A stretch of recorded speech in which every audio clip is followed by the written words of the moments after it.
इस वीडियो में गाइस हम लोग बात करने वाले हैं WWE के प्रीमियम लाइव इवेंट बैकलैश के बारे में। और भाई बैकलैश की जो शुरुआत है वो काफ़ी धमाकेदार तरीके से होती है, क्योंकि ये भाई blood line versus Randy Orton और केविन ओवन से शुरू होती है। तो भाई सबसे पहले तो भाई एंट्रेंस होती है और भाई रैंडी ऑर्टन की एंट्रेंस पे क्राउड जिस तरह से उनका गाना गा रहा था, भाई पहले कभी भी मैंने ऐसी चीज़ नहीं देखी। भाई गूज बम्स आ रहे थे उस मोमेंट के ऊपर। और भाई इस वीडियो में बहुत दफ़ा मैं क्राउड की तारीफ़ करने वाला हूँ, क्योंकि भाई जो फ्रांस का जो क्राउड था वो बहुत ज़्यादा क्रेजी था। और भाई मैच शुरू होने से पहले ही जब सोलो सिकोवा और टामा टोंगा की एंट्रेंस हो रही होती है तो भाई वहाँ पर वी वांट रोमन के चार्ट्स जो है वो लगना शुरू हो जाते हैं। और उसके बाद जब ये मैच भाई अभी स्टार्ट भी नहीं होता भाई, क्योंकि चारों बंदे एक दूसरे की जान के दुश्मन है, तो ये ब्रॉल वहीं पर स्टार्ट कर देते हैं। और भाई सारे जो रेफरी हैं, सिक्योरिटी के बंदे हैं, वो आ जाते हैं। और मुझे ऐसा लग रहा था कि भाई ये ना हो कि मैच कैंसिल हो जाए या फिर इस मैच को मेन इवेंट के अंदर डाल दिया जाए। लेकिन भाई निक एल्डस वहाँ पर आते हैं और वो कहते हैं कि भाई क्योंकि तुम लोग कोई भी रूल्स फॉलो नहीं कर रहे तो क्यों ना भाई इस मैच को ही नो रूल्स बना दिया जाए, मतलब इस मैच को नो डिस्क्वालिफिकेशन मैच जो है वो कर दिया जाता है। और भाई जैसे ही अनाउंसमेंट होती है भाई सारे बंदे जो है वो बिखर जाते हैं, भाई ऑडियंस के अंदर जा रहे हैं। तो भाई इस तरह से काफ़ी धमाकेदार अंदाज से इस मैच की हमें स्टार्टिंग देखने को मिलती है। जिस तरह से हमें स्टोरी लाइन में दिखाया जा रहा था कि भाई ये एक दूसरे को मारने के लिए अब मरे जा रहे हैं, वही चीज़ हमें मैच के अंदर भी दिखाई देती है। और उसके बाद भाई जो केविन ओवन्स है उनके क्योंकि लोगन पॉल के साथ भी पंगे हैं, तो भाई वो जो प्राइम ड्रिंक्स पड़ी होती हैं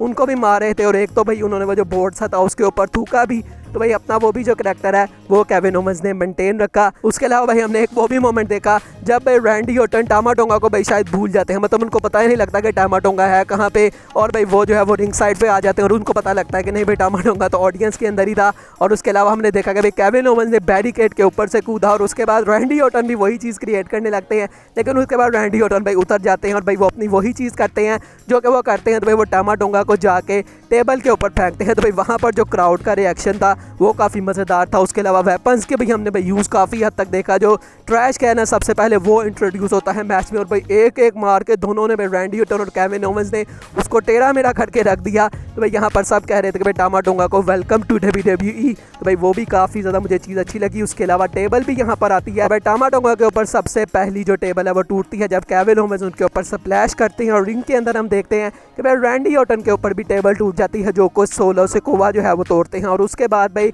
ऐसा लगा कि इस मैच के अंदर भाई जो रैंडी ऑर्टन है वो कहीं चले गए, क्योंकि भाई काफ़ी देर जो रैंडी ऑर्टन है वो गायब रहते हैं। और उसके बाद पनिशमेंट मिलती है केविन ओवन्स को और वो चीज़ होती है जो कि पॉल हेमन ने कही थी कि भाई तुम जो है इस मैच से बैकआउट कर लो। तो भाई यहाँ पर जो ट्रैश कैन है उससे मारा जाता है, भाई उसका जो लिड है वो भी मुंह के ऊपर मारा जाता है। और वो तो सोलो रोक भी लेते हैं टामा टोंगा को, शायद भाई वो चीज़ अलाउ नहीं है WWE में, क्योंकि भाई वो मुंह के ऊपर मार रहे थे।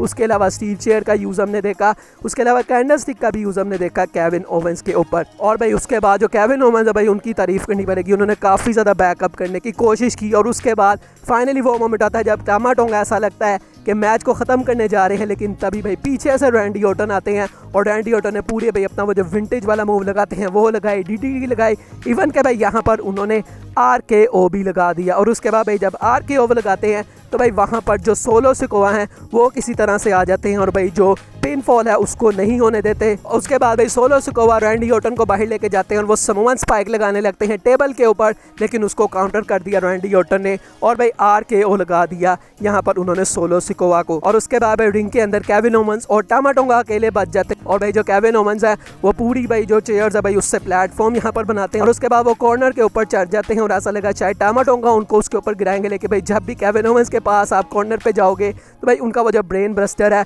वो यहाँ पर आएगा। तो भाई वही चीज़ यहाँ पर आती है और भाई वहाँ पर ऐसा लगा कि अब भाई ये जो चीज़ है ये ख़त्म हो चुकी है, क्योंकि भाई चेयर्स के ऊपर वो चीज़ पड़ी थी। तो भाई 1-2 और तभी भाई यहाँ पर एक बंदा होता है जो कि रेफरी को खींच देता है और ये भाई ब्लड लाइन का एक नया मेंबर ऐड हो चुका है और इसका नाम है टोंगा लोआ। और भाई ये टामा टोंगा के साथ IWGP में वर्क कर चुके हैं, मतलब NJPW में 8 टाइम ये IWGP चैंपियन रह चुके हैं। तो भाई उनकी जैसे ही इन्वॉल्वमेंट होती है तो उसके बाद भाई जो हमारे सोलो सिकोवा है वो समोवन स्पाइक लगा देते हैं केविन ओवन्स को और इस तरह से भाई जो ब्लड लाइन है वो इस मैच को जीत जाती है। और भाई मैच ख़त्म होने के बाद जो हमारे पॉल हेमन है वो भाई आ जाते हैं, केविन ओवन्स की ढाल बन जाते हैं, मतलब कि वो कह रहे होते हैं सोलो सिकोवा को कि आप भाई इस बंदे के ऊपर अटैक ना करना। लेकिन भाई जो सोलो सिकोवा हैं जब भाई वो अपना ब्लड लाइन वाला हाथ रेज करते हैं तो भाई वो फिर पॉल हेमन की तरफ देखते हैं और भाई पॉल हेमन को फिर से ज़बरदस्ती अपना जो वुइदा बंस वाला हाथ है वो ऊपर करना पड़ता है। तो भाई क्लियरली दिखाया जा रहा है कि भाई पॉल हेमन ये सब नहीं चाहते, जो कि सोलो सिकोवा और टामा टोंगा और अब तो भाई एक और भी बंदा आ चुका है टांगा लोआ, ये सब कुछ कर रहे हैं। तो अब भाई जो ब्लड लाइन की स्टोरी लाइन है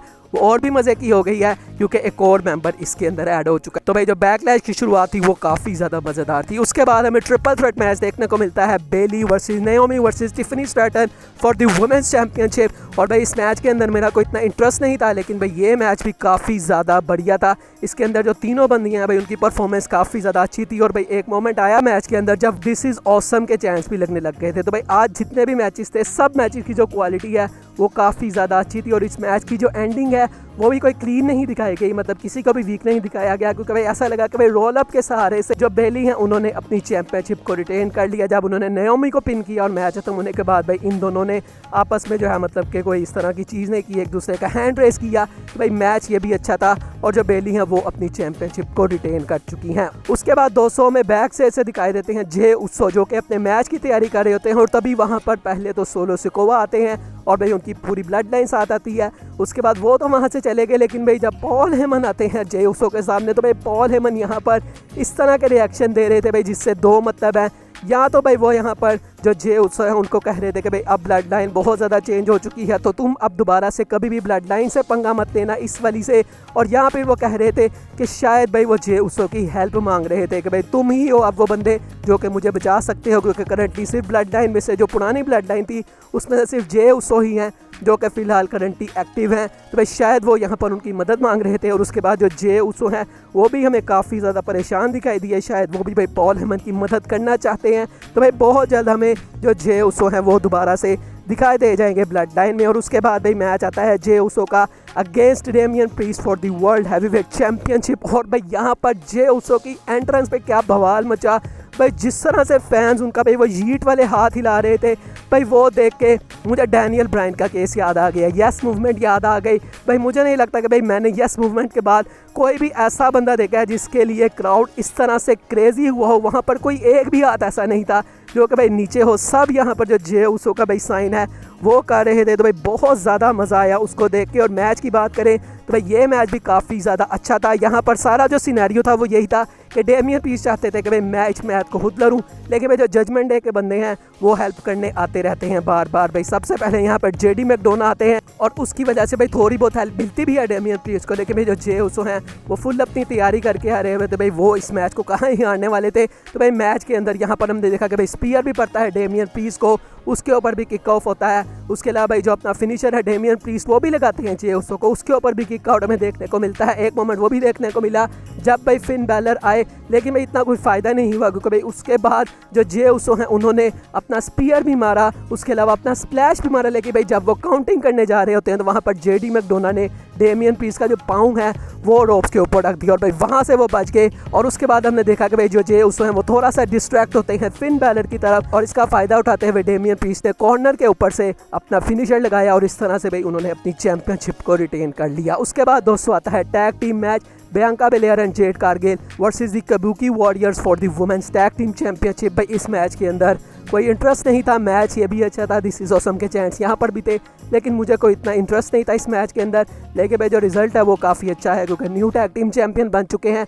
तो अब देखते हैं कि आगे इनकी जो बुकिंग है वो किस तरह से होती है। बात करते हैं अब शो के मेन इवेंट की, Cody Rhodes versus AJ Styles for the undisputed WWE championship. और जिस तरह से रैंडी ऑर्टन का सॉन्ग गाया था क्राउड ने, उसी तरह से जो कोडी रोड्स है भाई उनका भी सॉन्ग यहाँ पर गाते रहे। इवन के भाई जब सॉन्ग बंद हो गया तब भी भाई क्राउड उनका गाना गा रहा था। भाई कंपेटिटर्स को अनाउंस किया जाता है, वो भी सारी चीज़ें जो ऑडियंस है वो साथ साथ गा रही थी। तो भाई बहुत मज़ा आया इस मैच को भी देखकर। भाई मैच की इसकी भी जो स्टार्टिंग है वो काफ़ी फास्ट ट्रैक के ऊपर होती है भाई। सबसे पहले क्योंकि स्मैकडाउन के ऊपर जो एजे स्टाइल्स है भाई उन्होंने टीज़ किया था कोडी रोड्स को स्टारडस्ट का, तो भाई स्टारडस्ट वाला मूव यहाँ पर कोडी रोड्स ने किया, वो भाई काफ़ी ज़्यादा अच्छा लगा। और उसके बाद भाई इस मैच की भी बात करें तो भाई इस मैच के अंदर भी इन दोनों को पूरा टाइम किया गया। और भाई जो लोग सोच रहे थे कि भाई कोडी की जो टाइटल रेन है वो काफ़ी ज़्यादा बोरिंग है, तो भाई ये मैच देख के अब भाई उनको अपना जो पर्सपेक्टिव है वो चेंज करना पड़ेगा, क्योंकि भाई इस मैच के अंदर जो परफॉर्मेंस थी कोडी रोड्स की वो बहुत ज़्यादा अच्छी थी। हारने का उनका कोई भी चांस नहीं था, लेकिन भाई बहुत मोमेंट्स के ऊपर जो एजे स्टाइल्स हैं वो बहुत ज़्यादा करीब आते हैं। लेकिन भाई मैच की एंडिंग में हम देखते हैं